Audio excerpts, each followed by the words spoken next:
Okey, mula-mula sebenarnya apa benda pun kita kena faham SNR. Mula-mula. Ini yang jadi masalah banyak orang. Datang pun. Nak tunggu engkau lah ni. Kau duduk depan sekali. Sama dia orang. Aduh.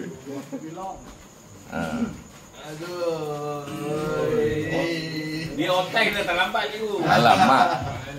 Pandailah. Okey. Kena lambat. Apa-apa kita tak tengok dulu. Maksudnya MR mesti tak payah tengok. Kita tengok SNR. Macam ni kita tahu ini apa? Ini lantai. Okey, ini kita panggil lantai atau support. Okey. Bila dia jumpa support, dia akan naik. Betul? Dia naik sebenarnya dia nak pergi mana? Dia cari siling. Waalaikumsalam, Haji. Makan, Ji. Hari makan. Okey. Bila dia dah jumpa resistor, dia kan?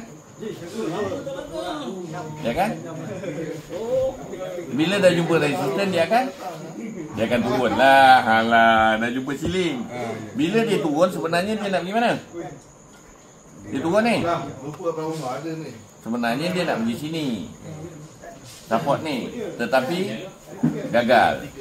Bila dia gagal, maksudnya dia membentuk support yang baru. Betul? Bila dia jumpa support baru, dia akan naik balik. Naik balik. Macam ni, dia pecah kan? Bila dia pecah, dia buat resistor baru. Siling baru. Bila jumpa siling baru, dia akan turun. Mana-mana pun. Bila dia turun balik, sebenarnya dia nak cari support ni. Jadi support ni sebenarnya dapat tahan. Kalau support ni pecah, dia cari dan ni. Betul? Bila dia jumpa support, dia kena naik balik lah. Naik balik, dia akan terhalang dekat sini. Rupanya pecah. Bila pecah, dia buat resistor yang baru. Faham? Bila resistor yang baru pecah, dia akan jumpalah resistor baru. Betul? Jumpa resistor baru, dia akan turun balik. Ini yang banyak dugaan otak-otak. Dia tak faham. Dia dah pecah, dia kecewa. Apa sebab dia turun lah? Nama otak ni mestilah turun. Dia nak cari tenaga yang baru untuk dia melibas balik. Janji apa? Janji support yang sebelum tu tak pecah. Simple je benda ni. Tapi bila basic ni kau ke laut, kau faham tak? Jadi masalah lah. Walaupun otai. Bila naik, dia cakap kenapa dia turun balik lah? Aku nak lempang dia kepala yang selalu orang cakap macam tu. Mestilah dia turun dulu. Kenapa dia turun dulu? Sebab ada orang yang tipi waktu tu. Engkau yang tak nak tipi. Bila orang jual, lepas tu datang lagi balik. Maksudnya dia dah tipi tadi ambil untung. Lepas tu dia masuk balik kat bawah ni. Lagi double untung, betul tak? Ini tak. Engkau dah macam ni, kau biar. Jatuh kecewa dalam hidup. Kau pun tipi. Kan, untung dah sikit-sikit. Rupanya betul. Padahal kau patutnya masuk balik. TP tu betul lah kan? Mana? Semua CL tu betul lah kan? Kena masuk balik kan? Tak, TP ni kenapa dekat atas ni kau tak TP? Patutnya ambil dulu kat situ. Sebab tu aku cakap bila dia buat new high, baik TP tu. Nanti dia akan turun dulu. Faham tak? Ini cerita SNR dia. Ini faham dulu. Banyak orang fail dekat sini. Sebab dia dah otai, yang ini dia abai. Okey, sekarang ni semua kau dah tahu. Baru kita masuk ke MR. baru timbul kat MR pula. Ya, sudah. Tak nak lama.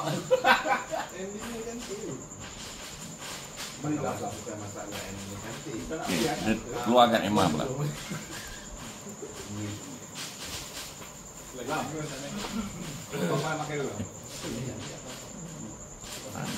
Betul lah. Okey. Okey, apa pula tukar MR? Pastikan trend. Lagi? Lagi? First nak pastikan trend. Maksudnya kalau putih atas merah dia menaik. Kalau putih bawah merah dia menurun. Nampak Putih atas merah dia mesti menaik, putih bawah merah dia menurun. Oh, kenapa kau cari apa? Buku situ pun tertinggal. Dia dah ni lah. Pakai je lah kertas. Itulah. Pen Aduh, anak murid aku sama dia semua. Wadi ambil kertas ni. Bagi dia. Ambil kertas. Bagi dia lain. Aiskrim tu habis sekarang sebelum cair. Ambil lah 2-3 lah. Macam ada potek hidung masin lah kau ni. Patutlah kau kebutuh yang Okey. Bila putih atas merah dia uptrend. Faham? Putih bawah merah dia downtrend. Sekarang tu yang kan ada 3 color kan. So yang putih tu 9. Putih 9. Merah 50. Biru 250. Okey. Tapi kalau saham dia 200. Kalau saham 200. Kalau BTC gold 250. Kena faham macam tu.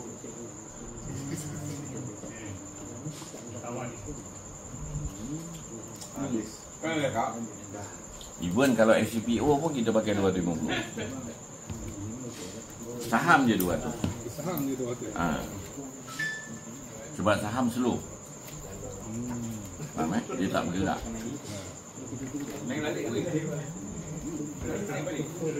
Okey. Jadi kau dah tahu dia tunjukkan trend. Bukan dia yang seterusnya dia SNR dynamic. Dia pun SNR. Tetapi SNR yang bergerak.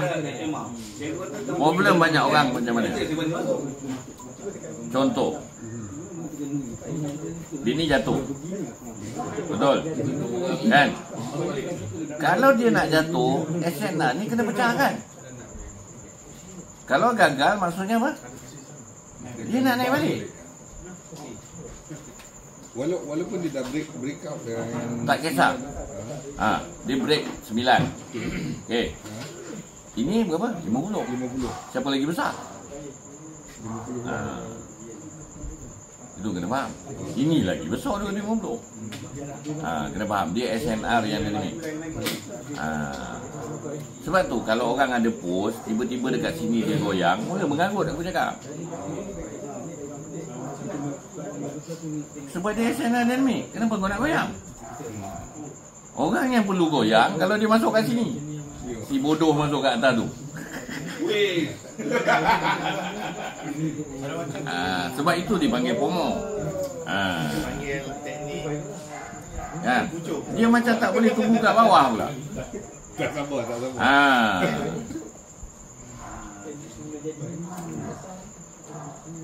Okay, faham Emma? Faham. Okey, sekarang kita masukkan MACD pula. Apa tugas MACD? Yang kau nampak, apa tugas MACD? Menunjukkan trend bearish. Okey. Bila dia atas kosong, dia berada dalam bull area. Okey, untuk uptrend. Bila dia di bawah kosong, dia downtrend. Faham? Faham Atas kosong dia uptrend, bawah kosong downtrend. Itu cikgu cerita MACD lain lah. Ada bukan MACD dengan signal lah, keseluruhan lah. Baca macam tu. Baca keseluruhan je. Kita jangan baca in detail. Untuk permulaan kita baca keseluruhan. So atas Atas, bull, bawah. Okey. Jadi apa guna M5 ni pula? Tadi aku cerita semua M1. M5 ni apa cerita?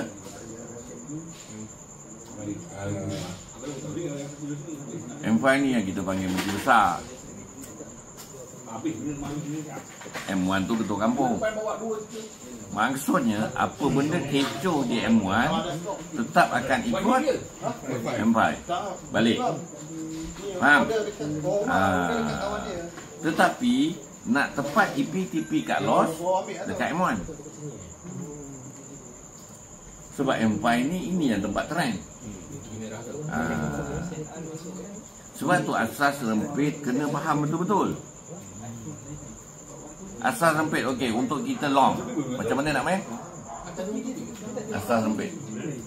Sebab asas rempit kita banyak sebut di M5. Bila Tengok dulu M5.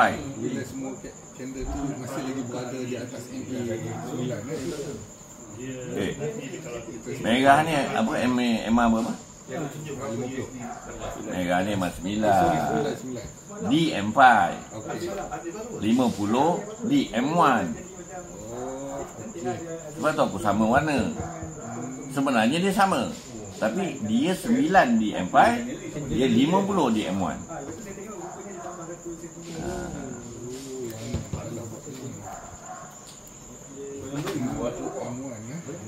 Tapi cikgu walaupun dia 9 dengan 50, nilai dia sama sebenarnya kan? Sama je. Pasal dia M1 dengan M5. Pasal tu biru pun sama dia. Biru tu tetap 250. Biru ni. Ni 50. Ni 50. Sama dengan 250 ni. 250 kat M1. 250 M5 tak ada lah dekat M1. Faham? Bukan tak ada. Aku malas saya nak keluarkan. Ada. Masa 250 tak ada lah. Ada lagi. Tapi dah otai nanti barulah sembang. Jenis petai, relax dulu. Semua benda kau nak tahu mati. Okey. Kita asal rempit. Senang je. CS tu mesti duduk atas MA9 M5. Untuk kita fikir long. Faham? Kejap je. Ini asal rempit. Basic. Aku tak cerita teknik ni pun. Kalau ini kau fail, kau akan fail di teknik. Dia akan meraban-raban lah. Berharap macam ni belakang-belakang. Sama lah tu semua. Sembang je. Otai. Tapi lebur juga. Ini kira yang first syarat wajib dia kan? Asas. Untuk long atau untuk bull, untuk buy, CS mesti duduk atas MA9 M5. Close body. Ni body ni. Close body. Nampak? Okey. Jadinya bila kau long, kau kena hold lah. Sampai sekarang. Sebab apa? Tak ada CS pun yang duduk bawah MA9 close. CS ni masih hidup lagi. Dia belum close lagi. Dia ada seminit 40 saat lagi. Betul? CS tu hidup lagi. Kalau dia close bawah, kau kena TP. Walaupun Besar kena cut, kena TP lah. Kau tadi masuk kat sini terus. Kau masih untung. Betul? Sekarang ni kau masih untung. Betul tak? Kalau dia tak bawah tu boleh ambil lagi lah, layer je macam tu. Kecil wajar ni. Kau sedorlah diri satu layer pun kau tak untung. Kau nak berlayer-layer. Tadi saya buat boleh. Harapan masuk. Itu biasa. Harapan Faham Sebab kita buy, kita long sebab apa tadi? candle atas MA9 M5. Jadi kalau nak TP kat mana? TP batu candle terus bawah. Salah tu. Kita nak TP tempat yang paling jauh dengan MA9. Ni CS. MA9 mana? Bawah ni. Jadi kat sini lah kita TP. Yang kau close bawah ni, maksudnya position kau dah memang kena keluar terpaksa. Apa ada position long kena keluar, final dah habis. Game over. Tak ada harapan dah. Kalau macam ni dah lebih ni cikgu boleh keluarkan ni kan? Apa? Mangkuk, kalau dah keluar yang tadi waktu dia langgar merah ni ke bawah macam ni, kau berani hold lagi, kenapa?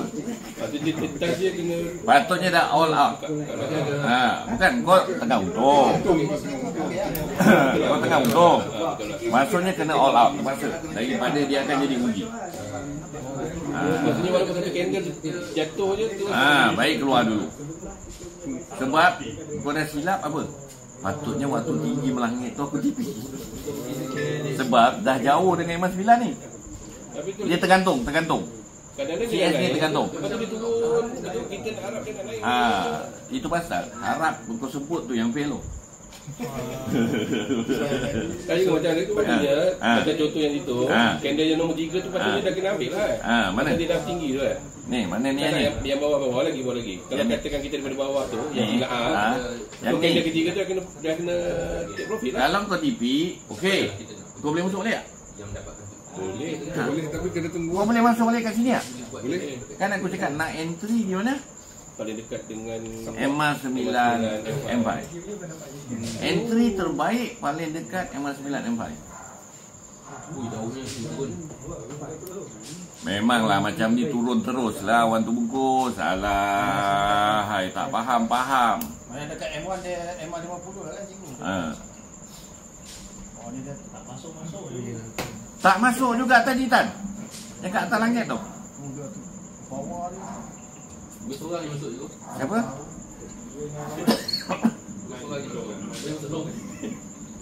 Siapa yang masuk long? Tak faham yang basic ni tu asal rempit ni. Ulang. Tak faham yang take profit tu yang kalau kat atas tu semua tu. Yang ni take profit. Kalau take profit kalau dalam kamera tu nak Kalau kau dah take profit, kau dah tak ada post, tak payah cerita. Aku cerita ni orang otai. Kalau otai, dia tak tipi lagi sebab dia tamak. Betul. Dia nak lagi tinggi. Tetapi bila dah habis macam ni, dia terpaksa dikeluarkan. Jangan sayang. Sebab kau akan jadi rugi. Sebab dia dah tembus kan. Baik kau keluar. Ambillah sikit pun daripada rugi terus. Tu kena faham. Jadinya kalau orang tu dah tipi di jauh daripada Emas 9, aku tak worry. Kau nak ambil betul. Ni aku cerita yang orang hold. Tapi cikgu, katakan tadi paling panjang tu kan dekat belah atas tadi kan. So kita pasal candle still atas Emas 9. So kita biar je lah. Tiba-tiba keluar merah sebiji tu. So kita nak hold lagi ke ataupun merah sebiji yang mana ni? Yang ni. Kan aku cakap tadi kalau kau tipi tetap tak salah. Betul. Sebab kau untung pun. Aku cerita orang yang dah untung tiba-tiba jadi rugi, yang ni yang aku marah. Apakah kau gila ni? Dah langgar Emas 9 ni pun kau masih hold. Kenapa kau bertahankan lagi? Okey, betul bang. Otai dia akan layer tu. Kau percaya tak? Sampailah ke bawah, lala lebu. Tengok result mula cantik je. Esok dia beritahu dah lebu cikgu. Malam tadi cantik je result. Punca dia macam ni ya. Segan nak tutup cikgu. Dia minta broker tolong tutupkan.